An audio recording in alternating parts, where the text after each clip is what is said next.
So if you hope it will wane and go away, and it won't be a problem. Probably wrong. All right. Let's get to some practicalities. I'd love to do Q&A. Why? The guys who wrote Every Man's Battle. Arterburn and who?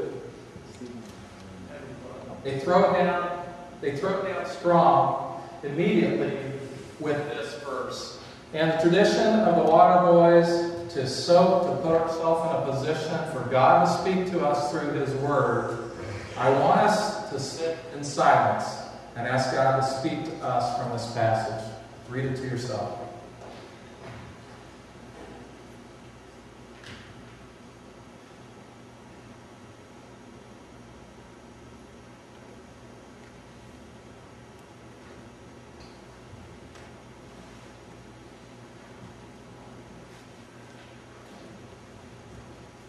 I urge you to make notes on what God is speaking to you from that. And to make that part of what you share with a brother here today at your next table or in a developing circle of accountability. How is God calling you regarding your sexuality? Some of us parcel it off, keep it behind the closed and secret door, and while we trust Him with our finances, our children, our business, our ministry, we have a difficult time trusting Him with that. How is God calling you in regard to your sexuality? The verse of the week, Waterboyz, Hebrews 2:18. We have one who was tempted in every way that we were. Jesus Himself suffered when He was tempted. Therefore, we have one to help us when we are tempted. He suffered when He was tempted. Did Jesus have sexual feelings? Absolutely. Did He have an ebb and flow of testosterone? Yes. Was He tempted to undress women with His eyes? Yes. And He did not. We have one to help us in this. He can be trusted with our sexuality. Okay, ABCs. Let's get on to it. I want to give you something to remember. 3 things to remember. If you've begun 2010 in a hopeful way, hopeful for better intimacy in your marriage, purity in your mind and your heart, then these are 3 things, time-tested, personally tested. We experience victory through this from year 10 in our own marriage. We see this as we counsel and coach couples. A, abstain from substitutes. We must abstain from pornography, masturbation, and prostitution.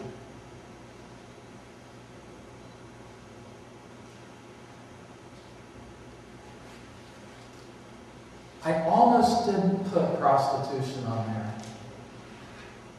But I know some of us are road warriors. And some have been there.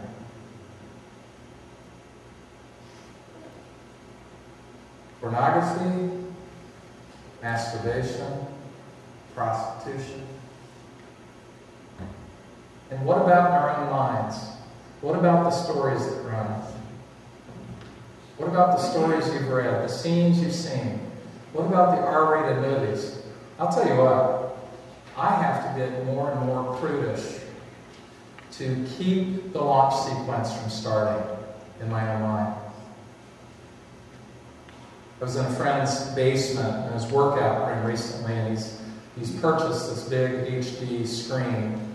And on one side is the screen. On the other side is a 22-year-old brunette with greased up lips just looking at you. And I thought, I don't need to see that while I'm running on the treadmill. I got up and turned it around. Okay? Scripture's pretty clear about fleeing. Joseph, running. If your eye offends you, gouge it out. Gentlemen, we have the strength. God has given us firm muscles, hard bodies, testosterone, a will to win, a will to compete. When are we going to get serious about maintaining victory in this area of our lives. If there is a city in the world and a decadent culture that needs Jesus Christ any more than the greater Washington, D.C. area right now, I'm not sure where it is. We're becoming a laughingstock to the world in many respects. One of our greatest sports heroes has just had his entire life ruined. And just like in the Proverbs, following the path of seductress is like a deer into a snare, and pierced his liver. He's history. Do you hear what Britt Hume said? Do you hear how Britt Hume staked his entire career? God bless the brother, protect him from the attacks, and open the eyes of those who don't get it. Tiger Woods, Buddhism doesn't have any answer to forgiveness for you. You need Jesus Christ. And gentlemen, the strength, the aggressiveness, the public, moral, and spiritual authority we can have as we gain victory over our God-given sexuality is tremendous. Why has a gentleman risen from the hood to the hill, Dr. Barry Black, from a very unexpected place to be an admiral and the chief of chaplains in the U.S. Navy, and now providing counsel to the U.S. Senate and even our president, who also seeks spiritual answers? Because he got serious about obedience in the secret places. That can be the destiny of every gentleman in this room. That's what's being called for in our culture. It's great what Waterboyz does as service projects. Can we do it with a clear conscience? Out of a happy home and out of sexual victory in our homes. Okay, A, abstain from the substitutes. And they are substitutes. If you look at the research, climax and ejaculation from masturbation does not produce the level of endorphins that intercourse with your wife does. It's about a tenth. And there's not a man I've met that feels good in his conscience after he masturbates to fantasy. It's short-lived enjoyment. Okay, so what happens with attention? I'm doing some commuting right now. Did you know on average that a man needs sexual release every 48 to 72 hours? Okay, some are on average, right? You feel like you want something more often. Some of you are saying, I don't know if I can get my wife to cooperate with that. I'm going to show you a resource that could be one of the best investments. A friend used it, and he said his wife began to take this seriously. Sometimes just some education is important in that regard. What I went to my wife with at year 10 was, I know this is my responsibility, but it is a shared responsibility. And in Scripture, we only move apart upon mutual consent and for a time of prayer.